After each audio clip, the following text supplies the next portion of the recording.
ಎಲ್ಲರಿಗೂ ನಮಸ್ಕಾರ ಸ್ನೇಹಿತರೆ, welcome to my channel quick cooking 9ಗೆ ನಾನು ಪ್ರಿಯಾಂಕಾ. ಇವತ್ತು ನಾನು ನಿಮಗೆ ಮಸಾಲ ಪುರಿನ ಹೇಗೆ ಮಾಡೋದು ಅಂತ ತೋರಿಸ್ಕೊಡ್ತಾ ಇದ್ದೀನಿ. ರಸ್ತೆ ಬದಿಯಲ್ಲಿರೋ ಮಸಾಲೆ ಪುರಿಯನ್ನು ತಿಂದು ಆರೋಗ್ಯನ ಹಾಳು ಮಾಡ್ಕೊಳ್ಳೋದಕ್ಕಿಂತ ಮನೆಯಲ್ಲೇ ಆರೋಗ್ಯಕರವಾಗಿ ಮಸಾಲೆ ಪುರಿಯನ್ನು ಮಾಡಿಕೊಡಿ. ಮಕ್ಕಳಿಗೆ ತುಂಬ ಇಷ್ಟಪಟ್ಟು ತಿಂತಾರೆ, ಆರೋಗ್ಯನೂ ಸಹ ಚೆನ್ನಾಗಿರುತ್ತೆ. ಈ ಥರ ಮಸಾಲ ಪುರಿಯನ್ನು ಒಮ್ಮೆ ಮಾಡಿ ನೋಡಿ. ಪದೇ ಪದೇ ಇದೇ ಮಸಾಲೆ ಪುರಿನ ತಿನ್ನಬೇಕು ಅನಿಸುತ್ತೆ, ಅಷ್ಟು ಚೆನ್ನಾಗಿರುತ್ತೆ. ಹಾಗಾದರೆ ಬನ್ನಿ ಮಸಾಲ ಪುರಿನ ಹೇಗೆ ಮಾಡೋದು ಅಂತ ನೋಡ್ಕೊಂಬರೋಣ. ಮೊದಲಿಗೆ ನಾನಿಲ್ಲಿ ಮಸಾಲ ಪುರಿಗೆ ಮಸಾಲೆಯನ್ನು ರೆಡಿ ಮಾಡ್ಕೊಳ್ಳೋಣ. ಅದಕ್ಕಾಗಿ ನಾನಿಲ್ಲಿ ಒಂದು ಮಿಕ್ಸಿ ಜಾರಿಗೆ ಬಟಾಣಿ ಮತ್ತು ಆಲೂಗಡ್ಡೆನ ಹಾಕ್ಕೊಳ್ತಾ ಇದ್ದೀನಿ.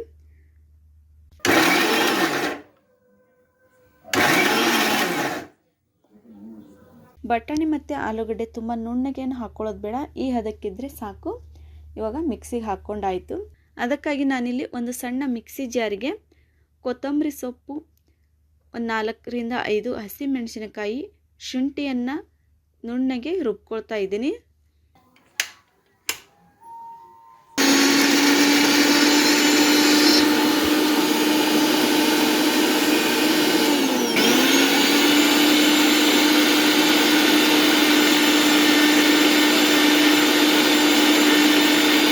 ನೋಡಿ, ಈ ಥರ ನುಣ್ಣಗೆ ರುಬ್ಕೊಂಡಾಗಿದೆ. ಆಲೂಗಡ್ಡೆ ಮತ್ತು ಬಟಾಣಿ ಪೇಸ್ಟ್ಗೆ ಇವಾಗ ಅರ್ಧ ಸ್ಪೂನಷ್ಟು ಅರಿಶಿಣ ಪುಡಿಯನ್ನು ಹಾಕ್ಕೊಳ್ತಾ ಇದ್ದೀನಿ. ನಂತರ 1 ಟೀ ಸ್ಪೂನಷ್ಟು ಗರಂ ಮಸಾಲನ ಹಾಕ್ಕೊಳ್ತಾ ಇದ್ದೀನಿ. ನಂತರ ಇದಕ್ಕೇ ನಾವು ರುಬ್ಬಿರ್ತಕ್ಕಂಥ ಹಸಿಮೆಣಸಿನ್ಕಾಯಿ ಪೇಸ್ಟನ್ನು ಸಹ ಇದಕ್ಕೆ ಹಾಕ್ಕೊಳ್ತಾ ಇದ್ದೀನಿ. ಹಾಕ್ಕೊಂಡ ನಂತರ 1 ಸ್ಪೂನಿಂದ ಚೆನ್ನಾಗಿ ಕಲಿಸ್ಕೋಬೇಕು. ನೋಡಿ, ಈ ಥರ ಮಸಾಲೆ ಎಲ್ಲ ಅದಕ್ಕೂ ಅಂಟ್ಕೋಬೇಕು, ಆ ಥರ ಚೆನ್ನಾಗಿ ಕಲಿಸ್ಕೋಬೇಕು. ಇವಾಗ ಕಲಿಸ್ಕೊಂಡಾಯಿತು. ಇವಾಗ ಮಸಾಲೆಗೆ ಒಗ್ಗರಣೆಯನ್ನು ಹಾಕೋಣ. ಮೊದಲಿಗೆ ನಾನಿಲ್ಲಿ ಗ್ಯಾಸ್ ಆನ್ ಮಾಡಿ ಒಂದು ಬಾಣಲೆಯನ್ನಿಟ್ಟು ಅದಕ್ಕೆ ಒಂದು 2 ಟೇಬಲ್ ಸ್ಪೂನು ಅಡುಗೆ ಎಣ್ಣೆಯನ್ನು ಹಾಕ್ತಾಯಿದ್ದೀನಿ.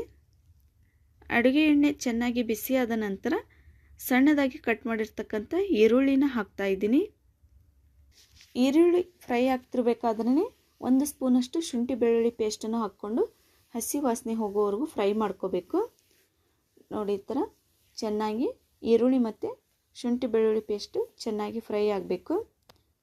ಈರುಳ್ಳಿ ಚೆನ್ನಾಗಿ ಫ್ರೈ ಆದ ನಂತರ ನಾವು ಆಲೂಗಡ್ಡೆ ಮತ್ತು ಬಟಾಣಿ ಪೇಸ್ಟನ್ನು ಮಾಡ್ಕೊಂಡು ಇಟ್ಕೊಂಡಿದ್ವಲ್ಲ, ಅದನ್ನು ಇವಾಗ ಹಾಕ್ತಾಯಿದ್ದೀನಿ.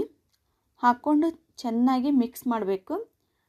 ಈರುಳ್ಳಿ ಮತ್ತು ಮಸಾಲೆ ಚೆನ್ನಾಗಿ ಹೊಂದ್ಕೋಬೇಕು, ಅಲ್ಲಿವರೆಗೂ ಚೆನ್ನಾಗಿ ಮಿಕ್ಸ್ ಮಾಡಿ ನಂತರ ರುಚಿಗೆ ತಕ್ಕಷ್ಟು ಉಪ್ಪನ್ನು ಹಾಕ್ಕೊಳ್ತಾ ಇದ್ದೀನಿ. ಉಪ್ಪನ್ನು ಹಾಕಿದ ಮೇಲೂ ಸಹ ಚೆನ್ನಾಗಿ ಮಿಕ್ಸ್ ಮಾಡ್ಕೋಬೇಕು. ನೋಡಿ, ಈ ಥರ ಚೆನ್ನಾಗಿ ಮಿಕ್ಸ್ ಮಾಡ್ಕೊಂಡ ನಂತರ ಒಂದು ಅರ್ಧ ಕಪ್ನಷ್ಟು ಬೇಯಿಸಿರ್ತಕ್ಕಂಥ ಬಟಾಣಿನ ಹಾಕ್ತಾಯಿದ್ದೀನಿ. ಬಟಾಣಿನ ಹಾಕಿದ ಮೇಲೂ ಸಹ ಚೆನ್ನಾಗಿ ಮಿಕ್ಸ್ ಮಾಡಿಕೊಂಡು ನಿಮಗೆ ಎಷ್ಟು ನೀರು ಬೇಕೋ ಅಷ್ಟು ನೀರನ್ನು ಹಾಕ್ಕೋಬೇಕು. ನಿಮಗೆ ಮಸಾಲೆ ಪೂರಿಗೆ ಮಸಾಲೆ ಎಷ್ಟು ತೆಳುವಾಗಿ ಬೇಕೋ ಅಷ್ಟು ನೀರನ್ನು ಹಾಕ್ಕೊಳ್ಳಿ. ನೋಡಿವ ನಾನು ಇಷ್ಟು ನೀರನ್ನು ಹಾಕ್ಕೊಂಡಿದ್ದೀನಿ.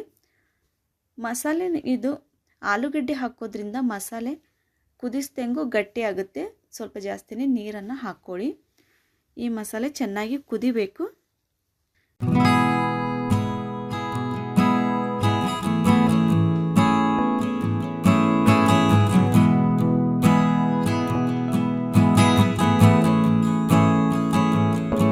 ಇವಾಗ ಮಸಾಲೆ ಚೆನ್ನಾಗಿ ಕುದೀತಾ ಇದೆ. ಇವಾಗ ಮಸಾಲೆ ರೆಡಿ ಆಯಿತು. ಇವಾಗ ಇದಕ್ಕೇ ನಾನೀಗ ಕೆಂಪು ಚಟ್ನಿನ ರೆಡಿ ಮಾಡ್ಕೋಬೇಕು. ಅದಕ್ಕಾಗಿ ನಾನಿಲ್ಲಿ ಗ್ಯಾಸ್ ಆನ್ ಮಾಡಿ ಅದಕ್ಕೆ ಪಾತ್ರೆಯನ್ನು ಇಟ್ಟು 1 ಹಿಡಿಯಷ್ಟು ಹುಣಸೆ ಹಣ್ಣನ್ನು ನೆನೆಸಿಟ್ಟಿದ್ದೆ ನಾನು. ಅದರ ರಸವನ್ನು ತೆಗೆದು ಇವಾಗ ಪಾತ್ರೆಗೆ ಹಾಕ್ಕೊಳ್ತಾ ಇದ್ದೀನಿ. ಎಲ್ಲ ರಸವನ್ನು ಹಾಕಿದ ನಂತರ ಇವಾಗ ಇದಕ್ಕೇ ಸ್ವಲ್ಪ ಬೆಲ್ಲವನ್ನು ಹಾಕ್ತಾ ಇದ್ದೀನಿ. ಬೆಲ್ಲ ಹಾಕಿದ ನಂತರ ಉಪ್ಪನ್ನು ಹಾಕ್ಕೋಬೇಕು. ನಂತರ ಸ್ವಲ್ಪ ಅಚ್ಚ ಖಾರದ ಪುಡಿಯನ್ನು ಹಾಕ್ಕೊಂಡು ಚೆನ್ನಾಗಿ ಕುದಿಸ್ಕೋಬೇಕು. ಚಟ್ನಿ ಸ್ವಲ್ಪ ಗಟ್ಟಿಯಾಗಿ ಬರಬೇಕು, ಅಲ್ಲಿವರೆಗೂ ಚೆನ್ನಾಗಿ ಕುದಿಸ್ಕೋಬೇಕು. ನೋಡಿ, ಇವಾಗ ಚೆನ್ನಾಗಿ ಕುದೀತಾ ಇದೆ. ಇವಾಗ ಇದಕ್ಕೇ ಅರ್ಧ ಟೀ ಸ್ಪೂನಷ್ಟು ಗರಂ ಮಸಾಲಾನ ಹಾಕ್ತಾಯಿದ್ದೀನಿ. ನಂತರ ಅರ್ಧ ಟೀ ಸ್ಪೂನಷ್ಟು ಚಾಟ್ ಮಸಾಲಾನ ಹಾಕ್ಕೊಂಡು ಚೆನ್ನಾಗಿ ಮಿಕ್ಸ್ ಮಾಡ್ಕೋಬೇಕು. ನೋಡಿ, ಇವಾಗ ಚಟ್ನಿ ಗಟ್ಟಿ ಆಗ್ತಾ ಇದೆ. ಈ ಹದಕ್ಕಿದ್ರೆ ಸಾಕು. ಇವಾಗ ಕೆಂಪು ಚಟ್ನಿ ರೆಡಿ ಆಯಿತು. ಇವಾಗ ಮಸಾಲೆ ಪೂರಿನ ರೆಡಿ ಮಾಡ್ಕೊಳ್ಳೋಣ. ನಾನಿಲ್ಲಿ ಪೂರಿಗಳನ್ನು ರೆಡಿ ಪೂರಿಗಳನ್ನೇ ತೊಗೊಂಬಂದು ಎಣ್ಣೆಯಲ್ಲಿ ಕರೆದು ಇಟ್ಕೊಂಡಿದ್ದೀನಿ. ನಂತರ 1 ಕಪ್ಪಲ್ಲಿ ಕ್ಯಾರೆಟ್ನ ತುರಿದು ಇಟ್ಕೊಂಡಿದ್ದೀನಿ. ನಂತರ 1 ಕಪ್ಪಲ್ಲಿ ಕೆಂಪು ಚಟ್ನಿನ ಹಾಕ್ಕೊಂಡು ಇಟ್ಕೊಂಡಿದ್ದೀನಿ. 1 ಕಪ್ಪಲ್ಲಿ ಸೇವನ್ನು ತೊಗೊಂಡಿದ್ದೀನಿ. ನಂತರ 1 ಕಪ್ಪಲ್ಲಿ ಈರುಳ್ಳಿನ ಸಣ್ಣದಾಗಿ ಕಟ್ ಮಾಡ್ಕೊಂಡು ಇಟ್ಕೊಂಡಿದ್ದೀನಿ. ನಂತರ 1 ಕಪ್ಪಲ್ಲಿ ಮಸಾಲೆಯನ್ನು ತೊಗೊಂಡಿದ್ದೀನಿ. ಇವಾಗ ಪ್ಲೇಟನ್ನು ರೆಡಿ ಮಾಡ್ಕೊಳ್ಳೋಣ.